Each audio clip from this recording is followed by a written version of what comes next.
बहुत सालों बाद, बहुत महीनों बाद, बहुत दिनों बाद फिर से और एक बार पश्चिम बंगाल के एक और कैटेगरी के लोगों का आंख खुल चुका है। जी हाँ, मैं बात कर रहा हूँ युवा समाज का, यानी कि छात्र और छात्रियों का, यानी कि अनएम्प्लॉयमेंट बेरोजगार युवाओं का। और ছাত্রদেরকে যে আমাদের রিক্রুটমেন্ট এই বেরোবে 12,000 রিক্রুটমেন্ট এই বেরোবে আজকে গরিব চাষি ঘরের ছেলে মেয়েদের হয়ে আমি রাস্তায় এখানে নাম চাপে প্রতিশ্রুতি দিচ্ছি যে আমাদের রিক্রুটমেন্ট চাই আর সেই রিক্রুটমেন্ট আমাদের অবিলম্বে 7 দিনের মধ্যে প্রকাশ করতে হবে। 7 দিনের মধ্যে রিক্রুটমেন্ট না বেরোলে আমরা আমরণ অনশন করব। আমি इस बार ये बेरोजगार युवा ना ही हाथों में कोई पॉलिटिकल पार्टी का झंडे लेकर और ना ही दीदी और ना ही दादा का सपोर्ट में उतरे हैं। इस बार ये लोग सिर्फ अपने भविष्य के लिए रास्ते पर उतरे हैं और अपने जीवन को बेहतरीन करने के लिए रास्ते पर उतरे हैं। जी हाँ, इतने सालों से हम लोग देख रहे थे कि पश्चिम बंगाल में सड़क पर जो सत्ताधारी सरकार है वही रैलियां निकाल रही है, वही झंडा लेकर उतर रही है।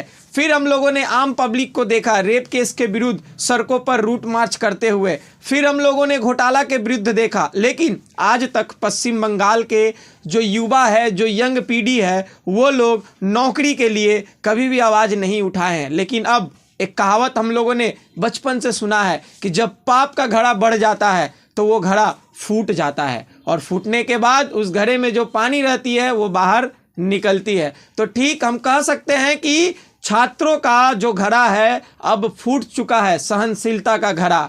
आज सियालदा से ये रैली शुरू हुई है, पश्चिम बंगाल कोलकाता शहर का ये रैली मैं आप लोगों को दिखा रहा हूँ। इतने दिन से हम लोग टीएमसी, बीजेपी, घोटाला यही सब रैली देखते आ रहे थे, लेकिन अब ये यंग युवा छात्र बर्दाश्त से बाहर होकर रैली निकाले हैं। किसके विरुद्ध? तो माननीय मुख्यमंत्री ममता बनर्जी के विरुद्ध, क्योंकि ममता बनर्जी मुख्यमंत्री होने के साथ साथ पुलिस मंत्री भी है पश्चिम बंगाल की। और इनका ये जो रैली है, इनका जो ये प्रोटेस्ट है, ये सिर्फ और सिर्फ एक ही चीज़ को लेकर है, वो है कि पुलिस भर्ती बहुत दिनों से नहीं आई है, पेंडिंग पड़ी हुई है। 2024 साल का भर्ती, 2023 साल का भर्ती का जो एग्ज़ाम है वो महज अभी कंप्लीट हुआ है। क्यों? 2 साल 3 साल का पेंडिंग भर्ती, तो भाई 2025 और 2026 आ चुका है, इसका भर्ती कहाँ गया? तो साफ साफ एक ही कहना है इन छात्रों का कि आप पश्चिम बंगाल में जो सरकारी नौकरी है स्टेट गवर्नमेंट की, उस पर आप ध्यान नहीं दे रहे हैं और पश्चिम बंगाल के एक एक डिपार्टमेंट का जो नौकरियां है वो आप नहीं निकाल रही है। हम लोगों ने इससे पहले देखा है कि पश्चिम बंगाल में टीचर्स भर्ती घोटाला, कितना बड़ा घोटाला हुआ।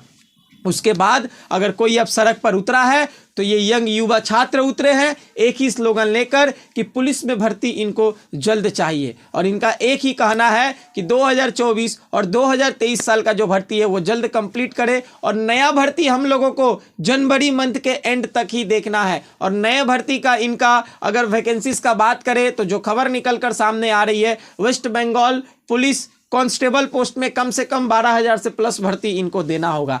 और फिलहाल आप लोग ये जो स्लोगन देख रहे हैं जो छात्र लगा रहे हैं और साथ ही साथ अपने गले में जो बड़े बड़े होर्डिंग लटकाए हुए हैं, उस होर्डिंग में गजब गजब की बातें भी लिखी हुई है। कहीं पर लिखा हुआ है कि एक इंसान 2 नौकरी कर रहा है, हम लोग को एक भी नौकरी नहीं मिल रहा है। कहीं पर लिखा हुआ है कि माननीय मुख्यमंत्री बस नाम की ही पुलिस मंत्री है, उनके राज्य में बहुत सारे घोटाले भी हो रहे हैं और उनके राज्य में पुलिस मंत्री होते हुए भी वो पुलिस की नौकरियों पर ध्यान भी नहीं दे रहे हैं। तो बहुत सारे ऐसे विभिन्न बातें लिखी हुई है। फिलहाल आज का ये बहुत बड़ा अपडेट, हम लोगों ने अब तक बहुत सारे राज्यों का प्रोटेस्ट देखा है मेरे चैनल के माध्यम से।